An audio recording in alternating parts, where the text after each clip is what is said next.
Yes madam ಅವರು ನಿನ್ನೆ ಮೀಡಿಯೇಷನ್ಗೆ ಎಷ್ಟೊತ್ತಿಗೆ ಬಂದಿದ್ರು, ಎಷ್ಟು ಗಂಟೆಗಳ ಕಾಲ ಕೋರ್ಟಲ್ಲಿದ್ದರು, ಸೊ ಎಷ್ಟೊತ್ತು ಆ ಮಾತುಕತೆ ನಡೀತು, ಅವರನ್ನು ಮನವೊಲಿಸುವಂಥ ಪ್ರಯತ್ನ ಹಿಂದೆ ಯಾವತ್ತೂ ಆಗಲಿಲ್ವಾ, ಅಲ್ಲಿ ಕೂಡ ಅಂತಹ ಪ್ರಯತ್ನ ಆಗಲಿಲ್ವಾ, ಹೇಗೆ ಅಂತ?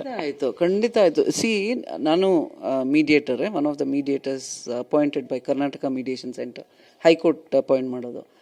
ನಾವು ಸುಮಾರು ಮೀಡಿಯೇಷನ್ಸ್ ಮಾಡಿ ನೋಡ್ತೀವಿ. ಇವರು ನನ್ನ ಹತ್ರ ಫಸ್ಟ್ ಬಂದಿರೋದ್ರಿಂದ I tried a lot, because as a couple they are lovely couple ಅಲ್ವಾ. ಯಾರಿಗೂ ಇಷ್ಟ ಆಗುತ್ತೆ, ಮುದ್ದಾಗಿರ್ತಾರೆ, ಅವ್ರು ಮಾಡೋದು ಒಂದೊಂದು ತುಂಬ ಇಷ್ಟ ಆಗುತ್ತೆ. So I as an advocate tried my best to reunite them. ತುಂಬ ದಿನಗಳ ನಂತರ ಮತ್ತೆ ಭೇಟಿಯಾಗಿ I said try your best ಅಂತ. ಬಟ್ ಆದರೆ ದೇ ಹ್ಯಾವ್ ಡಿಸೈಡೆಡ್ ಈ ಥರ ಆದರೆ ಹೀಗೆ ಒಬ್ರೊಬ್ರಿಗಿರುತ್ತಲ್ಲ, ಇದೇ ಇರುತ್ತೆ. They want to focus on whatever they want to do.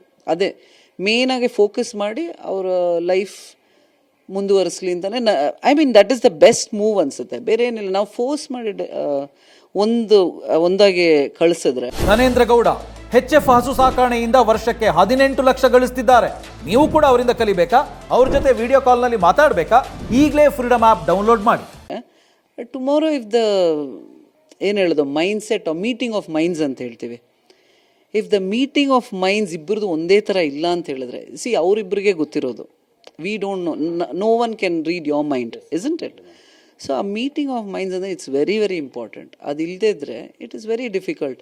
ಈಗ ಎಲ್ಲರೂ ಫೋರ್ಸ್ ಮಾಡಿ ಜೊತೆಗೆ ಹೋಗಿ ನಾಳೆ ಒಂದು ಮಗು ಆಗಿ ಅದೊಂದು ಕೇಸ್ ಆಗುತ್ತೆ, GNW ಕೇಸ್, ಯಾರ ಹತ್ರ ಇರಬೇಕು. You have seen some celebrities ಬಂದಿದ್ದಾರೆ ಮಕ್ಕಳು ಕಸ್ಟಡಿಗೋಸ್ಕರ ಅಲ್ವಾ. ಸೊ ಅದಾಗೋದ್ಕಿಂತ ಇದು ಒಂದು I feel it is a matured decision taken.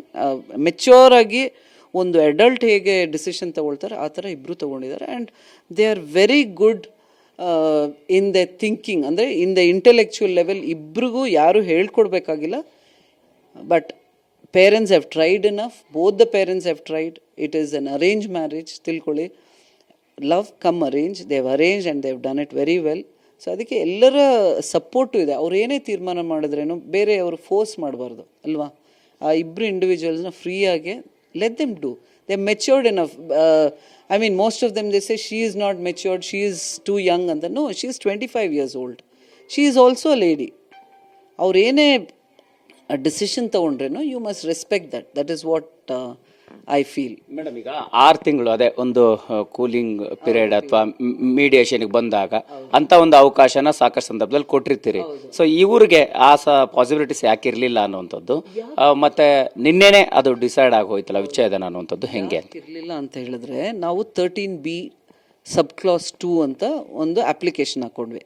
13B sub class 2 ಅಂತ ಹೇಳಿದ್ರೆ ಈ ವೇವಿಂಗ್ ಪೀರಿಯಡ್, ಈ ಕೂಲಿಂಗ್ ಪೀರಿಯಡ್ ಅಂತ ಹೇಳ್ತೀವಲ್ಲ, ಸ್ಟ್ಯಾಟ್ಯೂಟರಿ ಪೀರಿಯಡ್ 6 months ವೇಟ್ ಮಾಡಲೇಬೇಕು ಅಂತಿರೋದು, ಅದನ್ನು ವೇವ್ ಆಫ್ ಮಾಡ್ತಾರೆ. The judge has to pass an order. So ಜಡ್ಜ್ಗೆ ಈ ಥರ ಹೇಳಾದ್ಮೇಲೆ ಇವರಿಬ್ಬರಿಗೂ they have lots of programmes abroad and around ಅಲ್ವಾ. So it is better to finish off, ಇದು ಕಂಪ್ಲೀಟ್ ಮಾಡಿದ್ರೆ ಒಳ್ಳೆಯದು. ಇಲ್ದಿರ ಮೀಡಿಯಾ ಅವರು ತುಂಬ ಬಂದು ತೊಂದರೆ ಕೊಡ್ತಾರೆ ಅಂತ ಹೇಳಲಿಲ್ಲ ಜಡ್ಜ್ಗೆ. ಬಟ್ ಅದು ನಿಜಾನೇ ಅದು, ಬಿಕಾಸ್ ಎವ್ರಿ ಡೇಟ್ ನೀವು ಫಾಲೋ ಅಪ್ ಮಾಡ್ತೀರಾ, ಅದು ಇದೆ ತಾನೆ. ಸೊ ಹಂಗೆ ವೇವ್ ಆಫ್ ಮಾಡಿರೋದು 13B2 ಪ್ರಾವಿಷನ್ ಮಾಡ್ತಾರೆ. ಆಮೇಲೆ ಸುಪ್ರೀಂ ಕೋರ್ಟು ಹೇಳಿದೆ, ಈಗ 6 months ಪೀರಿಯಡ್, 6 months ತನಕ cool of period wave of ಮಾಡ್ಬೋದು ಅಂತ.